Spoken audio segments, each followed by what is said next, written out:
Wow! Si Roque kaya ay susurrender sa Congress o magtatago din siya? Nakatulad ng kanyang kaibigan si Quiboloy. Nagtago na nagtago sa batas, bandang huli ay bumagsak din. Kasi kaya ko po nababanggit ito, pangalawang contempt, ipinakukulong ng Kongreso, Quad Committee, si Harry Roque, abogado ni Duterte dahil nga sa hindi nakikipag-coordinate sa pangako na magsusumiti siya ng mga dokumento tungkol sa issue tungkol sa kanyang mga property at yung posibleng may kinalaman sa Pogo operation. Pero sa halip na isumiti niya, katulad ng kanyang pangako, aba ay nag-file siya ng motion to quash. Kinu-question na yung public hearing ng Quad. Naku, naloko na. Pakinggan po ninyo itong paliwanag ng mga kongresista. Hindi naman nagtalo-talo pero more or less hindi na nangyari sa kung anong dapat gawin. At ito si Congressman Flores nag-motion kaagad. Nung malamang nag-file ng motion to quash si Harry Roque sa halip na makipag-coordinate para muling ikulong. Extensively discussed by Congressman Luis Ru, stating the grounds why we are in the right as far as our request for him to submit these documents and his continued refusal to submit these documents to this Quad Committee, Mr. Chair. I move, Mr. Chair, that we hold Harry Roque in contempt, Attorney Harry Roque in contempt for refusing to submit the documents subject of the subpoena de Sustecom and of which he has manifested that he was going to submit to this committee, Mr. Chair. I so move, Mr. Chair. There is a motion to cite Attorney Harry Roque in contempt, and this was duly seconded. Are there any objections?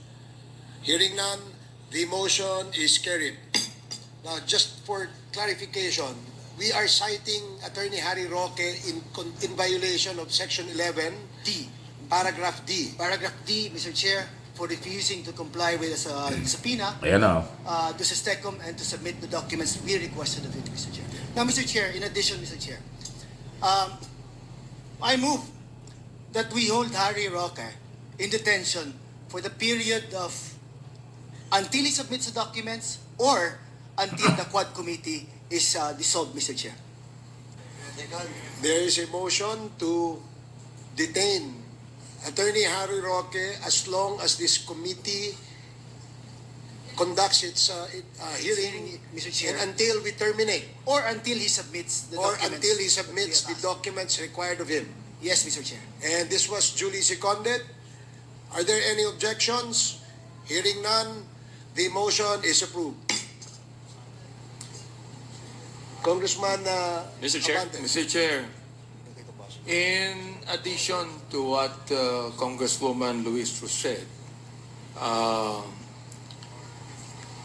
ito pong si Harry Roque is actually a person with a two-faced attitude.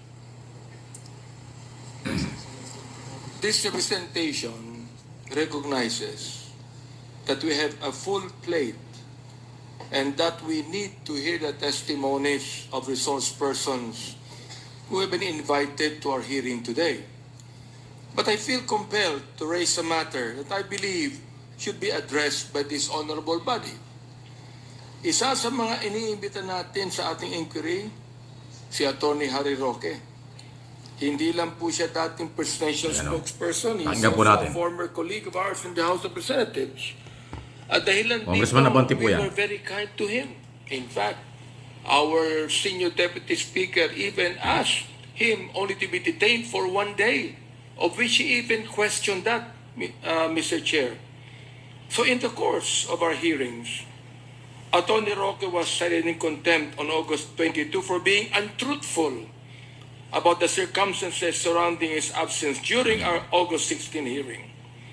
After being detained and after apologizing to the members of the House, Attorney Roque then went on Facebook and posted, Ayan and na. I quote, Bumanat pa. "In my view, the contempt ruling smacks of abuse of power and political harassment against an anti-Marcos Jr. critic like me," end of quote. Ay napaka-doble cara naman pala ni Atty. Harry Roque, Mr. Chair. Oo I nga. find this disturbing because if I remember correctly, Atty. Roque was asked if he recognizes the power of the House to hold him in contempt. And he said yes. But the moment he was no longer in our presence, Mr. Chair, he went out and publicly questioned the contempt ruling and accused us of abusing this power. I believe that we cannot countenance such behavior, Mr. Chair. Naging mabait pa tayo sa kanya. I even asked if the Quad Committee would hold in abeyance the contempt charge just because we were actually kind to him. So this manifestation is being spoken today to inquire if the statements made by Atty. Roque outside our hearings should be grounds to hold him also in contempt, Mr. Chair. Ayan na. Thank Nagalit you, na. Nagalit Congressman na si Congressman Abante. Yes, I believe Congressman Barbers. we can defer discussion on that particular manifestation at the moment because we have just cited Attorney Harry Roque in contempt for violating Section 11 of our Rules of Procedure governing inquiries in aid of legislation, which states that failure to submit subpoenaed documents before the committee is a ground to cite him in contempt. So for the meantime, since there was already a motion that was approved unanimously by the body, another motion is also is appropriate, and to where he will be detained. Is there any motion? Mr. Chair, Hoy, balik si I submit to Abante. the motion of Congressman Flores, no? And I would want to make a motion that Atty. Roque should be detained in the Women's Correction. Women's Correction. Hindi po. Palabiro ito Ano lang sabi ko, Women's ha, kababae, kulungan ng kababaihan Mr. daw. Chair, sorry po sa pagkakamali. So Ang is galing ni that Sundot. a motion, Congressman Abante? Or Congressman Kik? Grabe ano? Yung palusot ni Congressman Abante, Chairman ng Committee on Human Rights. Kulong daw si Harry Roque sa ulungan ng mga kababaihan. Matindi rin ano. Biro daw. Kasi binawi naman, biro lang. Pero may dating. Kasi sinabi niya, dalawa yung attitude. Tapos nag-motion siya ikulong sa kulungan ng kababaihan. Matindi. Nako, kaya na, tatanong ko ulit. Harry Roque kaya magpapakulong? Kasi pag hindi yan dumating ulit sa next hearing, sigurado warrant of arrest ang ilalabas ng Quad Committee. So yun na. Pag may warrant of arrest, hulihin siya at kulong. Matagal-tagal yun ha. Hanggat hindi daw natatapos hindi natiterminate yung Quad hearing, ganun katagal siyang makukulong ay kung 1 buwan bago matapos yung hearing, 1 buwan siya makukulong. Hindi katulad ng unang contempt niya na one day lang, 24 hours lang. Pero binanatan pa niya. Inabuso raw ng Kongreso ang kailang kapangyarihan. Wow! Tapos nag-file ng motion to quash doon sa investigasyon. Talaga ha?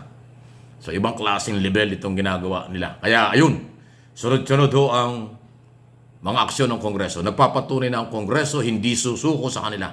Ang Kongreso hindi bibigay sa kanila. Yung batas, pinairal. No one, again, no one is above the law.